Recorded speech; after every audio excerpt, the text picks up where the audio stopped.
Tu sais, tu disais que tu es une fille réservée. De ce que j'en comprends, tu rêvais pas d'être comme petite fille. Là, tu disais pas, moi, quand je vais être grande, je vais être connue. Quand je vais être grande, je vais être une vedette. Tu sais, il y en a plein, là, tu sais, là, des Véronique Cloutier, là, tu sais, qui ont chanté avec leurs brosses à cheveux dans les mains. Non, j'aurais aimé ça, non.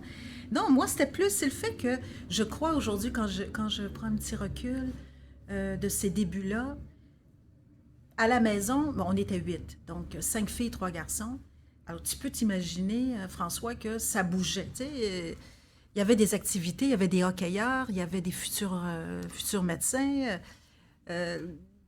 futurs chanteurs à devenir. Donc, il y a de la musique, il y avait de la musique tout le temps. Puis mon père avait acheté un piano. On avait un petit salon qu'on appelait notre salon double. Les portes se fermaient. Donc, c'était notre atelier, si tu veux, d'amusement. Et donc, après le souper, le soir, vers 6 heures, qu'est-ce qui arrivait? Mon père nous disait, hey, les filles, on s'en va pratiquer.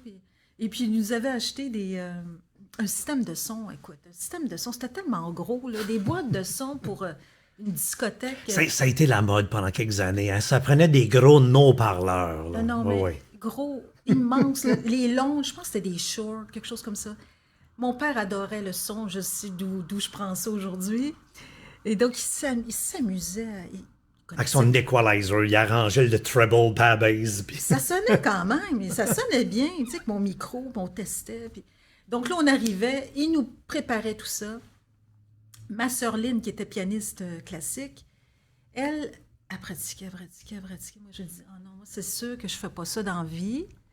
Moi, j'étais comme une petite oisive, là, tu sais, dans mes pensées, puis j'aimais partir dans mes idées. Puis Lynn, elle, c'était des heures et des heures. Mais je l'écoutais. J'écoutais son Tchaïkovski, son Bach, son Mozart. Donc, elle m'apprenait ces pièces-là. Elle me les faisait aimer. Elle me faisait aimer le classique. Et puis, mon père, lui, il nous commandait des feuilles de musique, des partitions de musique, oui. de tous les auteurs-compositeurs inimaginables. Tu sais, ça commençait avec Michel Fugain, Je n'aurai pas le temps. Puis il y avait des moments où je me disais, oh non, tu veux pas que j'apprenne cette chanson-là. Tu sais, Ennio Morricone, il était une fois dans l'Ouest. Ma voix était même pas encore développée. Puis il m'entendait pratiquer. Mais donc tout ça, si tu veux, ces étapes-là, c'était mon terrain de jeu.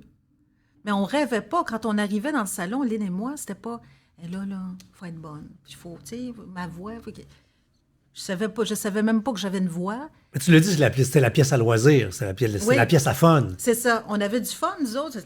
On finissait à 8h30. C'est pas comme il y a certains parents qui ont encadré les enfants. Tu vas être bon piano, tu vas bien chanter, Non. tu vas aller suivre des cours, tous. Papa, il a fait cette pièce-là en disant, regarde, ils vont se défouler. Puis... C'est ça. Ils vont se défouler, mais en même temps, je dois dire que il venait faire son petit tour.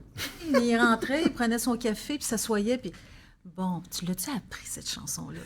As-tu fait tes devoirs? As-tu fait tes... Ben, pas encore. Tu sais, c'est un petit peu haut. Ben oui, mais baisse-la un petit peu, peut-être que... Et là, c'est là qu'on s'est dit, mon père, ma mère, ma soeur, on s'est dit, OK, on fait comment? Si vous trouvez, vous autres, que j'ai quelque chose dans la voix, moi, je ne sais pas encore ce que j'ai, mais je fais comment pour aller chanter comme mes idoles?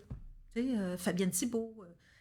Streisand, quand j'ai découvert ces voix-là, c'était comme, mais comment elle fait, Streisand, pour aller monter cette note-là, puis tout essaie, ça sort pas, tu sais. C'était pas là. Ah non? C'était enfoui quelque part, mais c'était pas là. Donc, j'ai commencé mes premiers cours de chant. Ça a été les débuts, jusqu'à encore aujourd'hui. Je prends des cours régulièrement. Et puis, j'ai fait un Zoom il n'y a pas longtemps avec un professeur, puis c'était tellement le fun, parce que c'était... Mais aujourd'hui, c'est comme le contraire. Tu sais, j'amène mes connaissances, puis les professeurs me disent « Ah, c'est le fun, comment tu t'attaques cette note-là, puis comment tu l'as pris de... » On peut dire, tu t'as essayé de même, parce que si tu le faisais, tu aurais peut-être un autre effet. Ah ouais, OK, là, c'est des échanges rendus là. C'est des échanges. Ouais. Et puis c'est le fun, parce que ça me fait dire qu'à quelque part, j'ai appris... plein de choses, tu sais, puis que je peux aujourd'hui partager. J'aime ça. J'aimerais bien donner des cours, tu sais, à un moment donné, pas des cours de chant, mais échanger avec des jeunes qui commencent.